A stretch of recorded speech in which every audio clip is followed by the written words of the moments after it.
Neuro-Mind, a joyful, inclusive podcast that celebrates what happens when curiosity meets passion.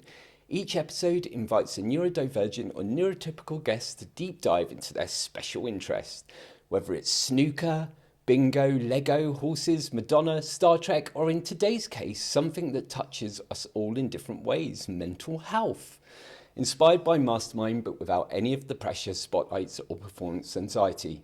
Neuro-Mind is all about pride, passion, and the incredible things our minds can do when we're truly interested. I'm your host, Mark, and today I'm joined by Deb, who's here to talk to us about mental health. How are you doing today, Deb? I'm all right, actually. Not too bad. Good. Glad to have you on the show. Before we start talking about mental health and what supports our well-being, we like to begin with a little warm-up. Okay. Do you have a habit that you know is a bit annoying, but you do it anyway? Oh, yeah. Well, my husband would probably think it's annoying because I being neurodivergent, sometimes I might start tidying in one bedroom and then I leave there and then I go somewhere else. And my habit is I never stay in one place if I'm pottering. So you never finish anything? No. So, No, yeah. My habit is I like to start. I'm a big ideas, like to get things going. And then move on to the next thing. And then move on to the next thing. And he comes along and mops up behind me generally. And it's like, I can see everywhere you've been. And if he was to hear today, he'd say that's probably my most annoying habit of all. Now it's time for the focus round. Deb, please can you do us the honour of pressing the red Neuro-Mind sound effect button?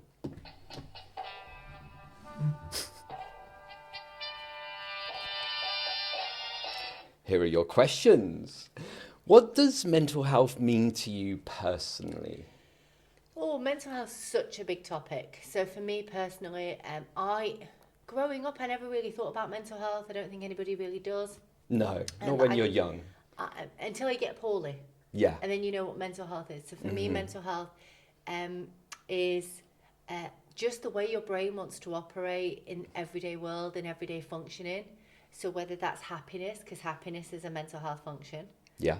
But equally so is depression or anxiety or just that feeling of being overwhelmed comes from a mental health and nervous system perspective. I don't see mental health just being of the mind, I see it being of the body. That's really what it means to me personally. It's like all encompassing. Was there a moment when you first realised mental health was important to you? Yeah, when I lost it. Yeah, because when it's gone, you notice Yeah, it. when I couldn't get out of the house, when I feared going to Tesco's, when I thought the world was judging me, because I'd got so poorly and all the doctors kept saying was, you need to take an antidepressant and you'll probably be on this for the rest of your life. Yeah, which it doesn't fill you with confidence, does it? Well, actually, they kept making the problem mind, chemical imbalance in your brain, a weakness in you. I was in the military at the time, so it was definitely seen as a weakness of character. Wow. And I'd like to say that's changed, but I still think in today's society, I think people still see depression and anxiety as something wrong with the person rather than something happening to the person that's created that. I think if we became more curious about what was going on for something and less judgy or less panicked, the amount of people when I was first poorly wanted to give me a fix. If you go out, you'll feel better. Yeah. If you just do this, you'll feel better. Toxic positivity never helps mental health. Yeah, sometimes people just want to help you in terms of fix it for you, but actually sometimes it's just nice to have someone listen or just be there. Just sit with you. Yeah. Just say, hey, I don't get this, but I am here and I'm going to sit in this pit with you. Yeah. Are there everyday things that help support your mental well-being? Exercise, social exercise, friendships, partnerships, connections, movement. Because remember I said about the nervous system? If you don't move, that nervous system's going to get clunky. And if something's coming in, then, and your brain's thinking, oh, this is too much for me, the nervous system responds exactly in the way it would do to a lot of other things, and you get stress hormones. Yeah. That then weighs us down, and that perpetuates a really vicious cycle. So if we can do some movement, really good. How important do you think it is to talk openly about your mental health?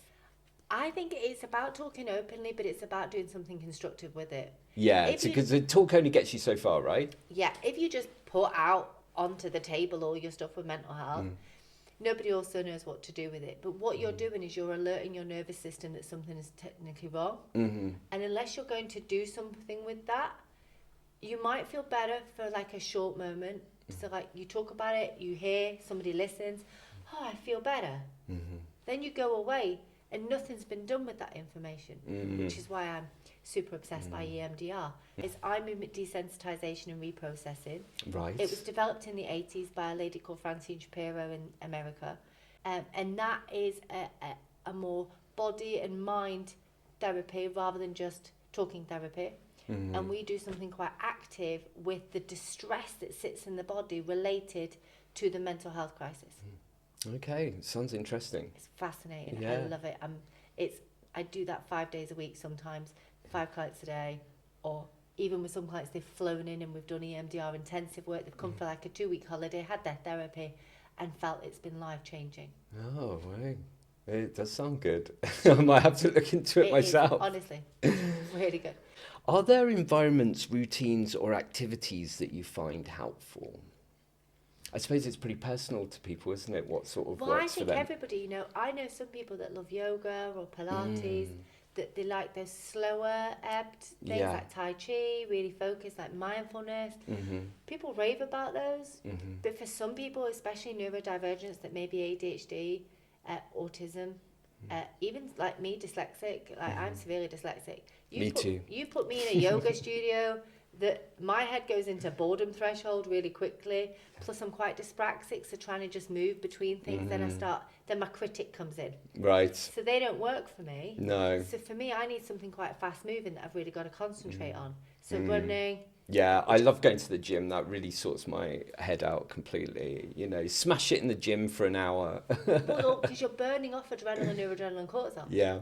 So when you're doing something that gets that heart rate up, yeah, you're really helping your body feel better. Yeah. But for some people, they want to slow their heart rate down. So it so is individualized. Yeah. You can't say one thing would help one person. It's just personal to everyone, I suppose, isn't it? And I like listening to podcasts when I'm smashing it in the gym, and not music, but like deep discussion, news, that combination. I don't know why, but it just I find that sorts me out. I find that on a run. If I'm listening to something that's really challenging my mind. Yeah, exactly, yeah. Because I'm listening to that in the background because I'm too busy watching the pavement because I'm clumsy. Yeah. And I don't want to fall over because I've done that quite a few times.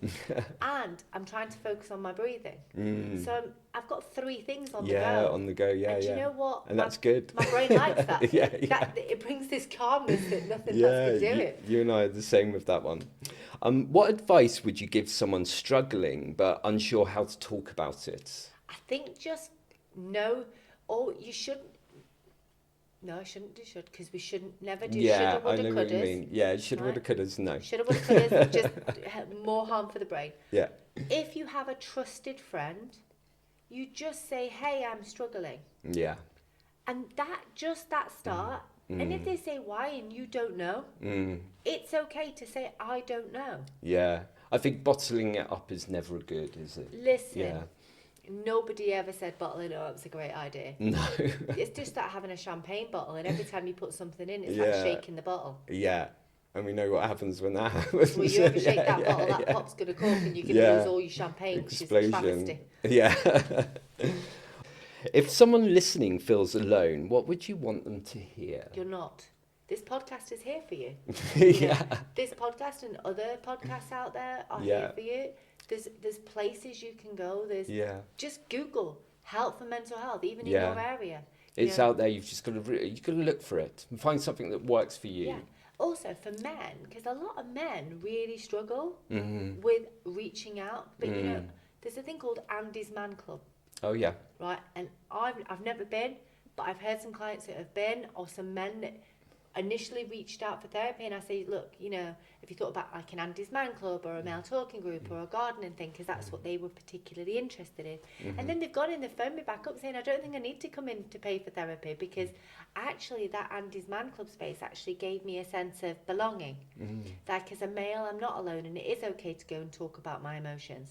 Yeah, big shout out to Andy's Man Club. I don't know them, by the way, so no, I'm not sponsored by them. But I just think for males, if you need anything, then that's the place to check it out. Sounds good. Okay, now it's time for the deep dive. Deb, please can you press the yellow mental health themed sound effect button?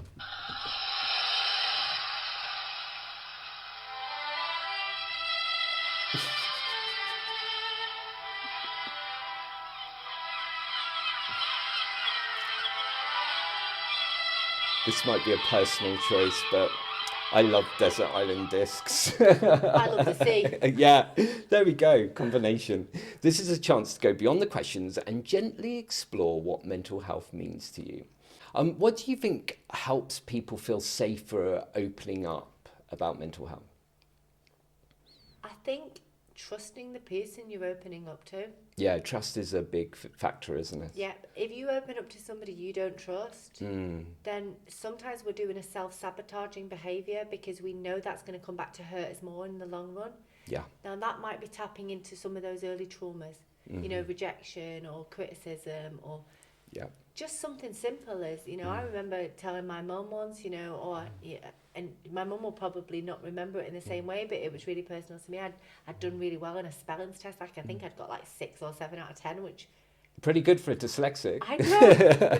It was like I'd really tried really hard, and just a very throwaway comment of like, you know, your sister gets 10 out of 10 on everything. Oh no! But you know, she was really proud of me. Yeah.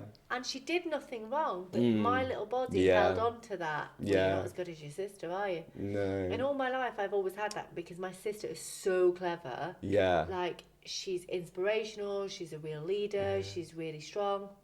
She'd probably say the same about you. I hope she does. She said different qualities to me. I've got different qualities to her. We all bring something to the table. She's been my biggest advocate though, so. Oh, that's brilliant. That's important. Okay, time for the Neuro Quick Fire. Deb, please hit the purple mental health theme sound effect button.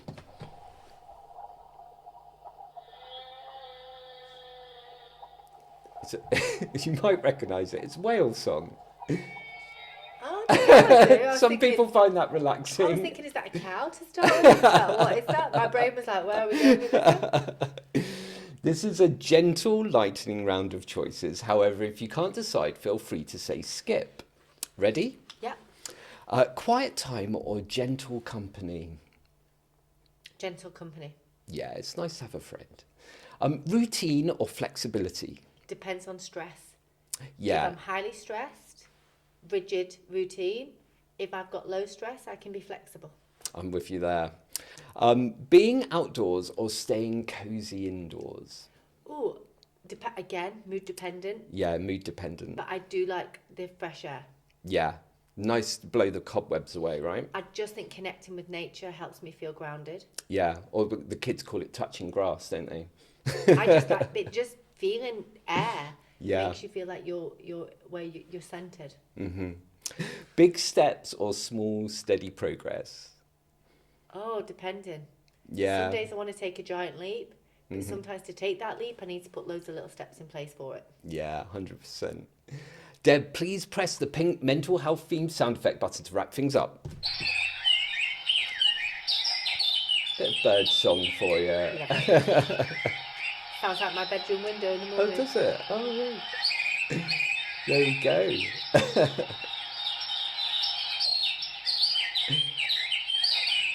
Thank you very much. Thank you so much, Deb. Today you've officially earned the title of Neuro-Mind Wellbeing Champion. Before we finish, please spin our Wheel of Fortune to see what prize you're taking home.